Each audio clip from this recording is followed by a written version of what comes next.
بہت سی تحریر اور بہت سی ویڈیوز آپ کی نظر سے گزری ہوں گی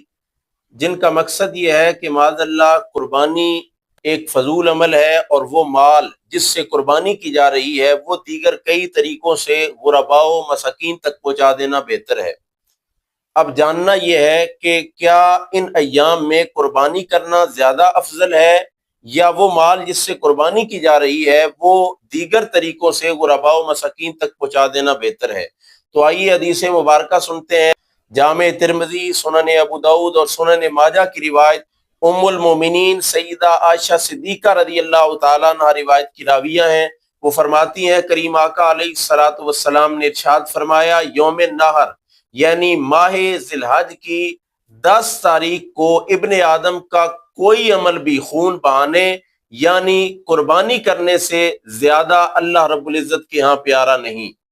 اب سوال یہ پیدا ہوتا ہے کہ اگر یہ عمل اتنا زیادہ پیارا ہے تو کیا اس پہ اجر بھی بہت زیادہ ملنے والا ہے؟ تو ساتھ ہی کریم آقا علیہ الصلوۃ والسلام نے ارشاد فرمایا، قربانی کا یہ جانور اپنے سینگ، اپنے بال اور اپنے کھروں سمیت بروز قیامت پیش کر دیا جائے گا۔ یاد رکھیے، ہر عمل کرتے ہوئے ہمارے ذہن میں یہ بات ضرور رہتی ہے کہ نہ جانے ہمارا عمل مقبول بھی ہوا ہے یا نہیں، لیکن قربانی ایسا خاص عمل ہے کہ اسی حدیث مبارکہ میں ساتھ ہی کریم آقا علیہ الصلوۃ والسلام نے ارشاد فرمایا، قربانی کا خون زمین پہ گرنے سے پہلے اللہ رب العزت کی بارگاہ میں مقبول ہو جاتا ہے۔ ساتھ حکم ارشاد فرمایا کہ قربانی خوش دلی سے کیا کرو۔